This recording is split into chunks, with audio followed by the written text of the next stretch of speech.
उसके बाद जो हमें नेक्स्ट चीज़ देखनी है, वो हमें देखनी है ये एम्प्लॉयी बेनिफिट एक्सपेंसेस। देखो, जो एक कंपनी होती है, जो लगातार इंक्रीजिंग ऑर्डर में जो है अपना कंपनी का एक्सपेंड कर रही है, अच्छा बड़ा कंपनी बना रही है, बढ़ने वाली है, तो वो जो है ऑब्वियसली और ज़्यादा एम्प्लॉयज़ को हायर करेगी, ठीक है? और जो उनके एक्जिस्टिंग एम्प्लॉयज़ हैं, उनकी सैलरी बढ़ाएगी। इसका मतलब ये है कि अगर कोई कंपनी है, जो कि अच्छी है, जो कि अंदर से, यानी कि एक तो बाहर से हो गया सेल्स दिखाना, दूसरा हो गया अगर वो अंदर से एक्सपेंड कर रही है, ग्रो कर रही है, तो वो सीधा-सी बात है, वो जो है और एम्प्लॉयर्स को हायर करेगी और जो एक्जिस्टिंग एम्प्लॉयज होंगे उनकी सैलरी को भी बढ़ाएगी।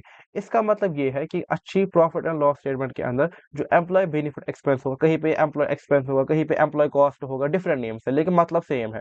ये जो है हमेशा इंक्रीजिंग ऑर्डर पे होना चाहिए। जैसे हम ओला इलेक्ट्रिक के केस में देखेंगे, पहले 37 था, फिर 140 था, फिर 80 हो गया, फिर 110 हो गया, फिर 63 हो गया। इसमें भी हमें जो हमारा एम्प्लॉय बेनिफिट एक्सपेंस है ओला इलेक्ट्रिक के केस में टोटल रेवेन्यू की तरह ऊपर नीचे हो रहा है, एक सही इंक्रीजिंग ऑर्डर में नहीं है। इसका मतलब ये एक इंटरमीडिएट, जैसे कि हमने बात की, प्रॉफिट एंड लॉस स्टेटमेंट है, इसलिए मैंने आज इस एग्जांपल को पिक किया है।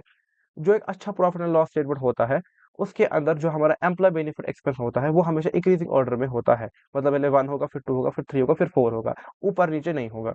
और जो एक अच्छा प्रॉफिट एंड लॉस स्टेटमेंट नहीं होता है, इतनी अच्छी परफॉर्मिंग कंपनी नहीं होती है, उसके अंदर जो हमारा एम्प्लॉय बेनिफिट एक्सपेंस होता है, वो डिक्रीजिंग ऑर्डर में होता है जनरली।